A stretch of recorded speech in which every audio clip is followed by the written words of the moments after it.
oyentes de Radio Sefarad, bienvenidos nuevamente a la geografía del Yiddish, siempre visitada y guiados por Barda Fishman. ¿Qué tal, Barda?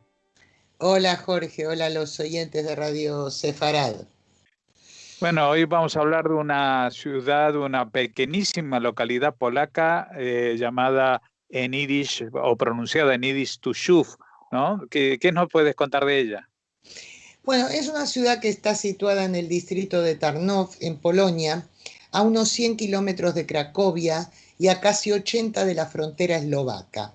Es una población tan pequeña que incluso hoy en día solo tiene unos 7.000 residentes.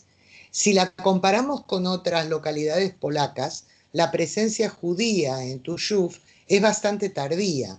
Una prueba de ello es que en 15 ciudades del mismo distrito, esta ni siquiera se registra en documentos fiscales hasta mucho más tarde que otras localidades.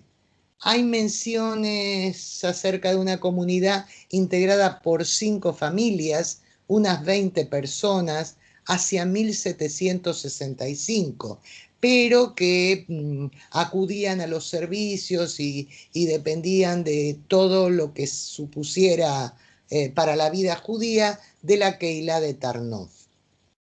Un censo realizado pocos años más tarde por las autoridades del Imperio Austríaco, al que en una época perteneció Tushuf, como toda la Galicia polaca, evidencia que sobre una población total de 1.229 personas, solamente 37 eran judías, es decir, un porcentaje mínimo, ínfimo.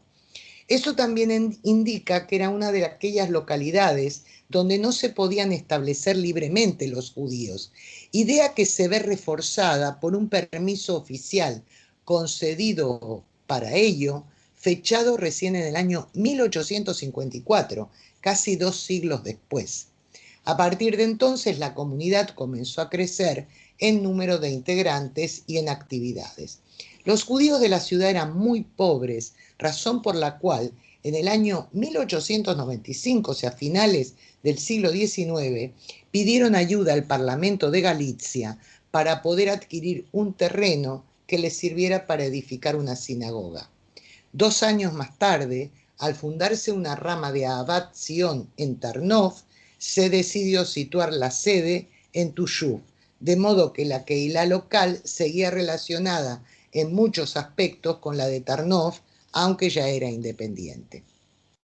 En 1900, en los albores del siglo XX, había en la ciudad 2 Heiders, escuela de enseñanza judía elemental, y la sinagoga recién se construyó en ese siglo, en el año 1908. En 1910 los judíos representaban el 15% de los vecinos, aunque tras la Primera Guerra Mundial ese porcentaje mermó hasta ser de un 13%. Pero antes, en 1904, habían sido acusados varios vecinos judíos de crimen ritual. La razón fue que a raíz de una pelea familiar, una niña cristiana se ocultó en el desván de la casa donde vivía el shohet, el matarife judío, e intentó suicidarse. El propietario de la casa vio que del techo caía sangre, subió al altillo y descubrió a la niña en un charco de su propia sangre. Cuando se conoció el hecho, los cristianos acusaron a los judíos de usar a la niña como sacrificio humano para sus rituales. Aunque la niña sobrevivió y explicó la verdad, el odio no cesó y se produjeron varios actos vandálicos de venganza. Al inicio de la Primera Guerra Mundial, la mayoría de los judíos de Tushuf se retiraron junto a los austríacos ante el avance del bando rival, quedando solamente allí únicamente 40 que fueron apresados por las tropas rusas. El ejército ruso saqueó la localidad y destruyó el interior de la sinagoga, aunque la Torá y otros valiosos objetos rituales pudieron ser salvaguardados por miembros de la Keilah, por los pocos que quedaban. El porcentaje de judíos que lucharon en el bando del ejército austríaco en esa guerra se sitúa entre los más altos de Galicia. A los soldados caídos se los enterró en cementerios militares cercanos a Tuyuf, no en cementerios judíos.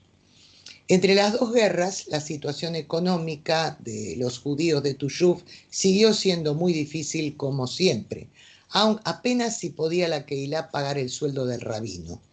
De modo que comenzó a haber un intenso movimiento de migración sionista, ya que dicha ideología tenía muchos adherentes en la localidad y había ramas de la Shomer Hatzair, de Akiva, y una corriente sionista sin una adscripción especial.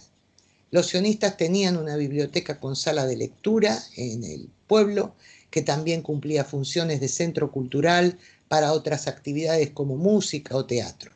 Sin embargo, la Kehilá siempre estuvo dirigida por judíos ortodoxos alejados de posiciones sionistas o progresistas.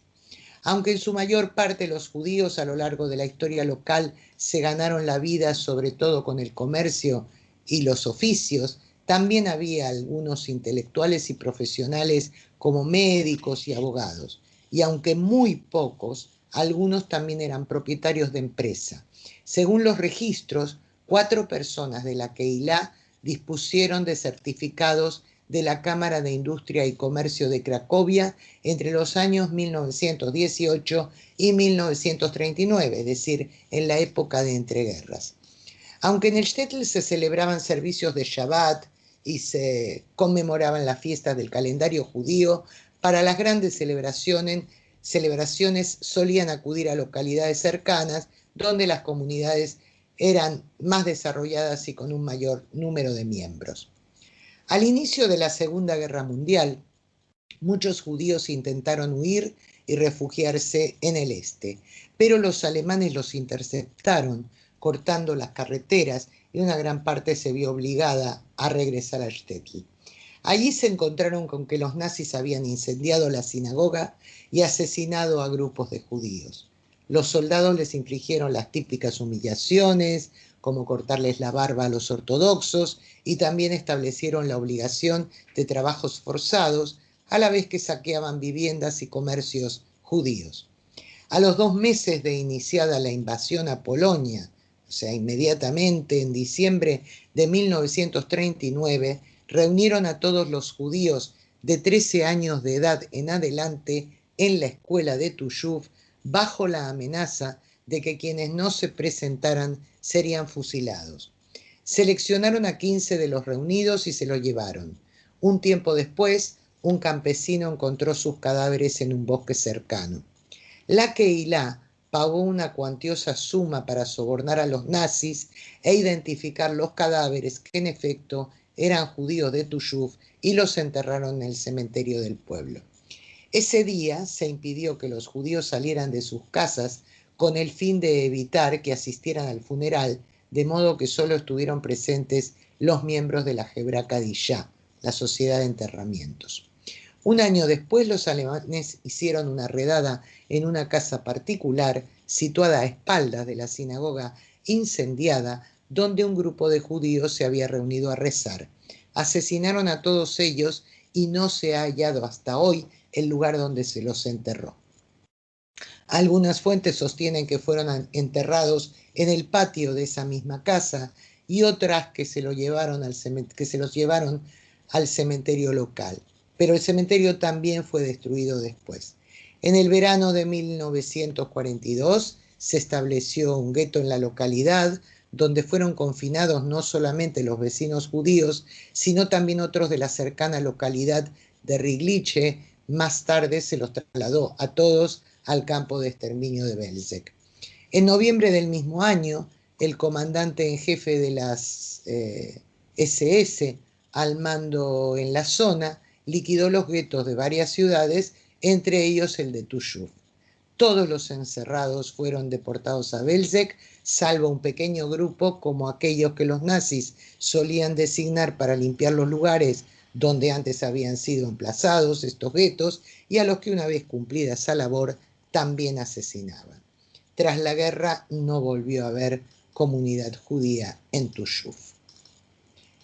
Nativo de esta pequeña localidad fue el pintor Mordejai Ardón, nacido en el año 1896 en una familia donde el padre era relojero y se dedicaba también a la orfebrería en piezas de oro.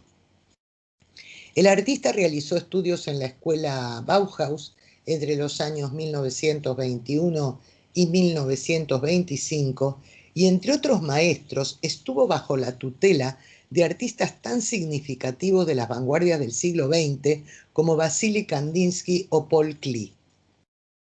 Después se desplazó a Múnich para estudiar técnicas pictóricas en la academia de esa ciudad. Ardón emigró a Palestina bajo mandato británico en el año 1933. Una gran mayoría de especialistas considera que fue el pintor más importante de la historia israelí moderna. En su opinión, el arte no debía incluir mensaje social o político de ningún tipo, sino que un cuadro debía ser contemplado y eventualmente apreciado por los elementos propios de esta disciplina artística: color, composición e impacto que causara en quienes lo contemplasen. De manera que nunca consideró la inclusión de significados literarios o simbólicos. Una opinión compleja debido a la época histórica y los lugares en los que vivió, circunstancias de las que le debió ser muy difícil sustraerse. Las características más destacadas de su trabajo son una aparente dualidad entre su admiración por la pintura de estilo clásico y el vanguardista, algo a medio camino entre un moderno expresionismo y la pintura abstracta, rasgos que siempre estuvieron presentes en los 70 años en que desarrolló su carrera artística. En el año 1954, Ardón recibió el premio UNESCO en la Bienal de Venecia y en 1963 el premio Israel. Mordejai Ardón falleció en el año 1992. En el 2006, uno de sus cuadros, titulado El pájaro carpintero del tiempo, en hebreo Nakar Azman, fue subastado por más de $643.000. Ya ves, una localidad tan pequeñita que ha dado un artista gigante. Uh-huh.